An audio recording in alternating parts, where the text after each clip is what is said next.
In the previous video, we learned about mode of exchange A, gift and reciprocity, which was the basis of community and the organizing logic of the era of clan society.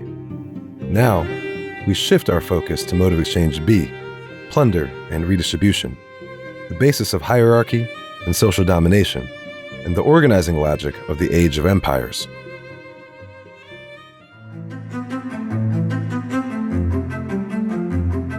The modes of exchange framework allows us to see history as the product of the complex interplay between the four modes of exchange. While our stylized summaries of human history might give the impression of a linear timeline of events, social formations are temporary equilibriums. They are fleeting articulations of the modes of exchange. They inevitably fall apart, reverse in course, or spark new social innovations. History is not linear, but full of ruptures, repetitions, and cyclical tendencies. At the dawn of human history, people lived in small bands of nomadic family groups that pooled resources and did not accumulate wealth or power. Over tens of thousands of years, humanity developed social techniques to manage settlements and higher-order societies. Mode of exchange A, gift and reciprocity, built social cohesion by means of networks of reciprocal gift giving. The power of the gift establishes social norms. It produces communal obligations that hold people together when they might otherwise choose to return to previous ways of living. It created tribes and communities and gave rise to the era of clan society. Yet, even as Mode A became widespread, it was not universally adopted. The archaeological evidence, such as what is described by David Graeber and David Wengrow's The Dawn of Everything, shows how people experimented with countless forms of social organization, sometimes creating hybrid systems that fluctuated with the seasons. For example, at Çatalhöyük in present-day Turkey, people appear to have iterated between egalitarian social structures during the foraging and gardening seasons and hierarchical organization during the hunting season. The allure of nomadic ways of living never really disappeared.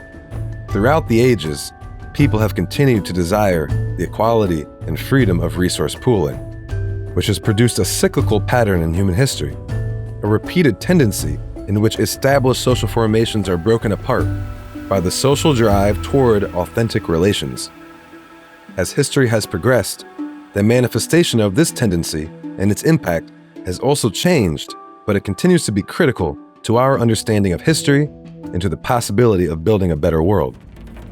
Plunder and redistribution emerged in the spaces between communities, where negative reciprocity was king, and there was no overriding power to resolve a conflict between two warring parties or stop a belligerent community seeking to impose its will. Here, conflict was tit for tat, or a form of revenge, an endless vendetta to make rival communities pay for their wrongs. Raiding and pillaging were opportunistic. The violence of negative reciprocity could not be the basis of social domination. Mode of exchange B developed when constant pillaging gave rise to a new form of exchange, a break with negative reciprocity, and the beginnings of relationships of domination and submission. Mode of exchange B was a way to impose order. It did not end violence, but rather harnessed it. It was a social technology by which powerful communities reduced the autonomy of their rivals, breaking with negative reciprocity and increasing the scale of social organization. There were two sides to this new mode of exchange. The dominant community that sought exclusive and sustained access to resources, land, or people, and the plundered community that submitted to domination in exchange for its own survival. The dominated community consents to the arrangement under the threat of violence. Plunder becomes tribute. It is in essence an exchange of ransom. It is an unequal exchange. Resources accumulate on one side, while the other receives only what is necessary to survive and to preserve the relationship. This is what Karatani calls redistribution. The portion of plundered resources returned to the dominated community to ensure its survival, both in terms of resources and protection from foreign invaders. Where mode of exchange A short-circuited the concentration of wealth and power, mode B accelerated accumulation, leading to ever-increasing scales of social organization. In mode of exchange A, it is precisely the act of giving away resources that bestows the power of the gift. But in mode B, resources and power accumulate at one end of the relationship, making it easier for the ruler to remain in power. Mode of exchange B gave rise to kings, empires, and the modern state. With them came powerful forms of redistribution, public works, taxation systems, and welfare programs that secured basic necessities. And institutions such as standing armies, bureaucracies, and carceral systems designed to regulate society and preserve the flow of plunder, all of which were couched in new ways of understanding and living in the world, new ideological frameworks that justified the need for and benefits of domination. Both modes of exchange B and C emerged alongside mode of exchange A, but for thousands of years they played only a minor role in social organization. Mode of exchange B's widespread adoption was not a foregone conclusion. The power of the gift and the possibility of pooling made long-term domination very unlikely. Many societies experimented with hierarchical domination, sometimes for several generations, only to rapidly and definitively abandon it. For example, on the banks of the Mississippi River, near modern-day St. Louis, Missouri, lie the remnants of the Cahokia people. These ruins have all the evidence of a hierarchical society. They have massive pyramids, palaces, public works, and evidence of large amounts of violence. The Cahokia kingdom stretched across much of what is now the United States and lasted roughly 500 years until it was abruptly abandoned in the mid-14th century. By the time European colonizers reached this region hundreds of years later, there were no kingdoms like it north of Mesoamerica. Instead, Europeans found oral traditions warning against the accumulation of power and telling stories of ancient fallen kings, implying a form of collective learning, a rejection of mode of exchange B, and a re-establishment of the power of the gift.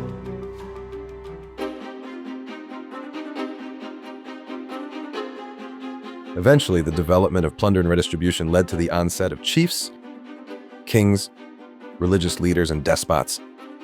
Mode of exchange B became consolidated in the institution of the state, which is a self-propagating form of social organization. Once a state has been established, neighboring communities are perceived either as threatening competitors or as a source of resources in the competition against rivals. A state's expansion over defenseless communities is a matter of self-preservation. Neighboring communities had to gather the capacity to defend themselves. They had to become a state or risk becoming subjugated. Fear became a driving factor in the propagation of mode of exchange B. The plundering community justifies its dominance over others on the basis of external and internal threats. Even where there is no true challenge to power, the state manufactures the idea of a threat to justify itself. It fuels paranoia about raiding barbarians, heretics, savage races, terrorists, and illegal immigrants, so as to construct the need for protection. Critically, the state elevated the authority of rulers over the autonomy of individual communities. This logic is captured in the ancient Babylonian Code of Hammurabi. Written in 1750 BCE, the tablet is best known for its "an eye for an eye" clause. A punishment must be equal to the severity of the crime. The common interpretation is to focus on the reciprocal nature of the code, but what is most significant is that the code itself stands above the two conflicting parties and mediates the resolution. The judgment handed down by the state, which exists above the conflicting parties, negates the autonomy of a community, and it enforces order. The legal order laid out in the Code of Hammurabi is one example of the social technologies, ideological frameworks, and institutions that emerged with the development of the state. These include standing armies, bureaucratic administrations, public works, patriarchy, hierarchical religions, and the standardization of language and measurement. Each of these institutions helped stabilize and reproduce a system organized around plunder and redistribution. The state also fostered markets and trade, which functioned on the basis of mode of exchange C as a source of necessary resources. Commodity exchange developed alongside plunder and redistribution, and over the course of history, it became increasingly central to the administration of kingdoms and empires. With the emergence of capitalism, it would eventually take over as the organizing logic of modern society. But in the age of empires, commodity exchange still played a supporting role. It was subordinate to Mode B.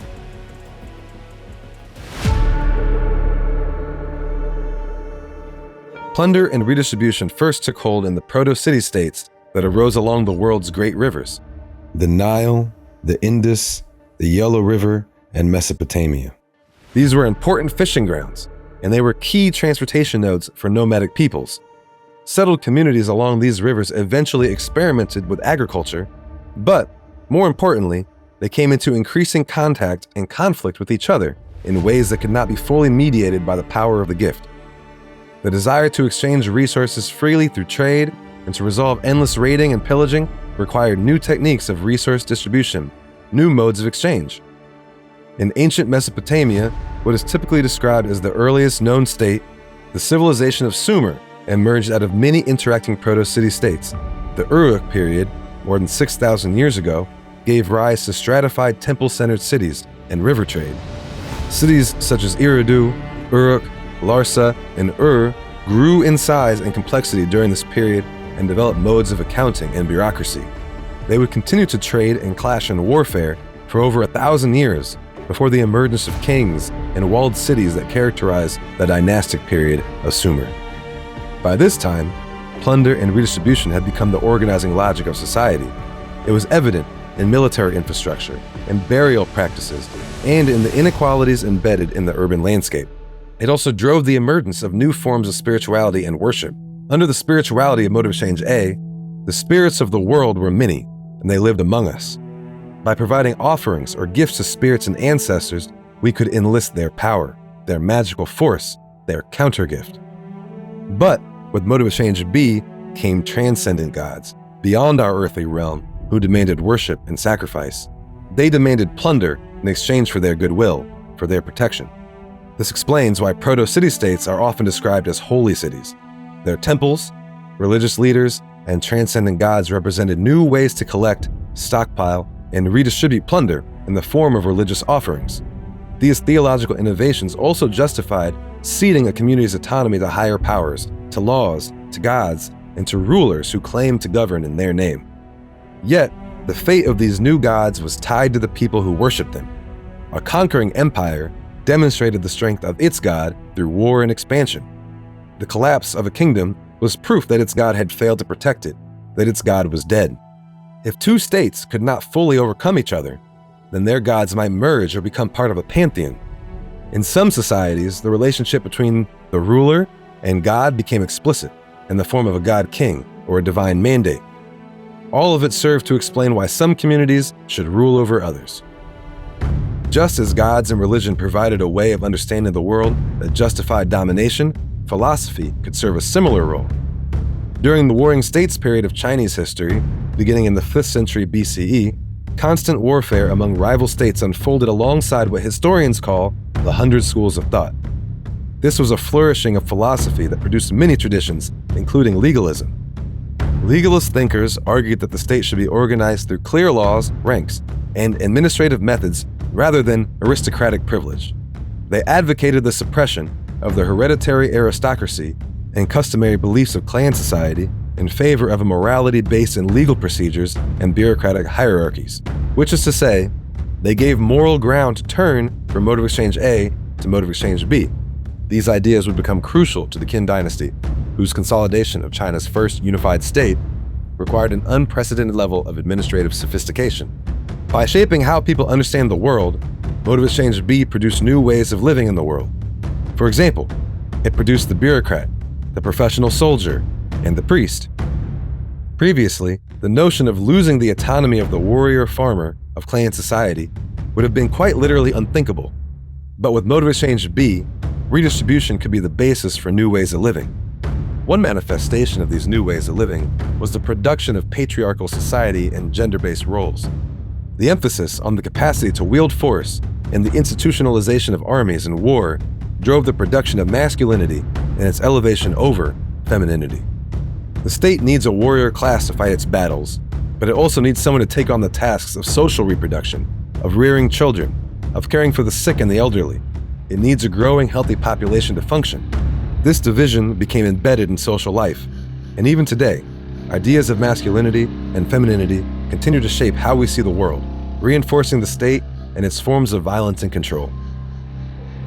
Another mechanism of the state was large-scale forced labor, including the development of slavery. With the emergence of professional administrators, states could discipline laboring classes, extracting their work as a form of plunder.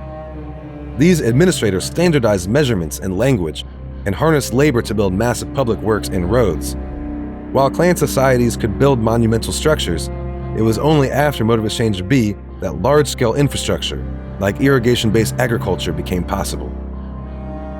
Humans have long experimented with seeds and plants, but before the rise of the state, even sizable communities could sustain themselves without large-scale agriculture. The development of agriculture wasn't just about food. It was demanded by the state to provision standing armies and to trade with other states. The agricultural revolution was driven not by the invention of agriculture itself, but by the logic of Mode of Exchange B. Agriculture and new ways of living under plunder and redistribution pushed society towards an ever-increasing scale of social organization. Proto-city-states became kingdoms, and kingdoms grew into empires, and the struggle for plunder drove growth in the scale of violence and dehumanization. Within the state, this competition played out between rival elite factions, each claiming they could best protect society. That same competition fueled the state's expansionist drive, justifying conquest to secure resources and defend against foreign threats. Where states failed or collapsed, other forces stepped in.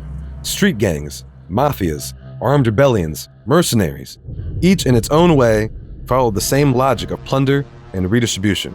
For roughly the next 5,500 years, in what we call the Age of Empires, this pattern would dominate human history. The result was a world shaped by endless conflict, a cycle in which violence produces power, and power demands more violence to survive.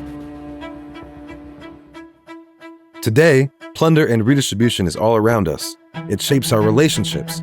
It's at work in our communities, at our workplaces, and even in our families. It is the underlying logic of the modern state. We pay tribute in the form of taxes to a state managed by a relatively small group of elites, which in return offers protection, redistribution, and imposes order through population control. The military, the police, the carceral system, the institutions of social welfare, and the management of the economy are all elements of Mode of Exchange B. And on the global stage, states remain locked in constant struggle over plunder in the form of strategic resources, territory, and international standing. The carceral system is one of the central mechanisms of the modern state. It operates to protect the continuation of the exchange of plunder by marking threats through surveillance, criminalization, and incarceration.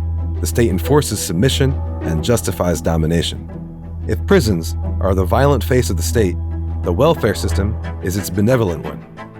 Universal education, for example, is celebrated as a public good, even a moral achievement. But the state supports mass education because it produces the workforce needed to sustain its economy and institutions. It is a redistribution that maintains Mode of Exchange B. Much of today's political debate boils down to who should benefit from the protection and redistribution of the state. Neoliberals argue for a minimal welfare state and insist that the wealthy should not be subject to plunder in the form of taxes. Yet they fully support allocation of state resources to the military-industrial complex, the carceral system, and pro-business policies, all of which function as a form of redistribution to the upper strata of society. Social Democrats, by contrast, call for plundering the wealthy to fund stronger social welfare programs, public housing, and social services.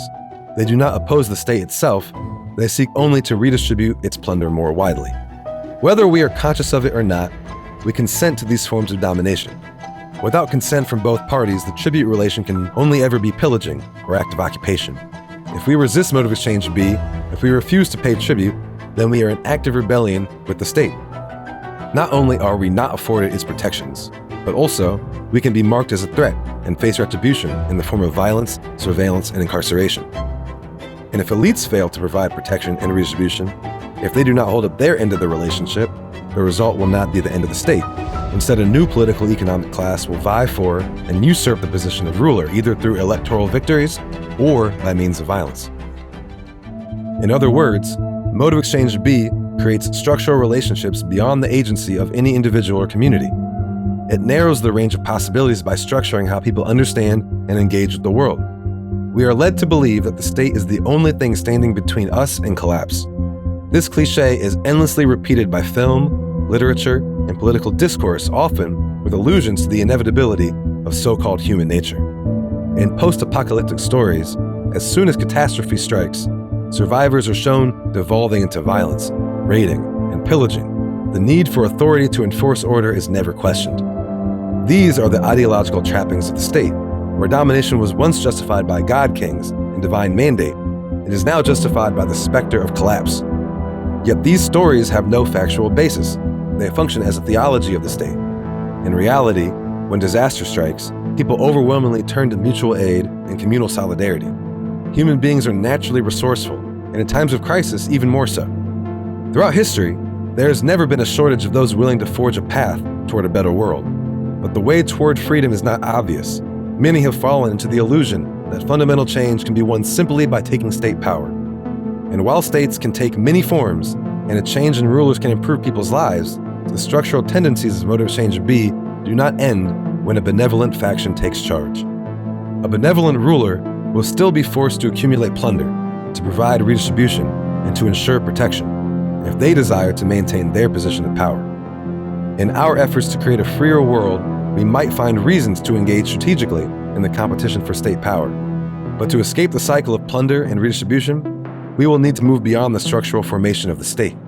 The force of motive exchange B drives the darkest elements of today's multiple currents of crisis and instability. The state's capacity for violence is constantly smoldering, in some places hot, in some places cold, but always on the verge of conflagration. It is this force that continues to trample the countless innocent across the world, even as it promises peace. If we aspire to liberation, then we must find new ways of relating across communities, new ways of addressing conflict, and new ways of providing protection.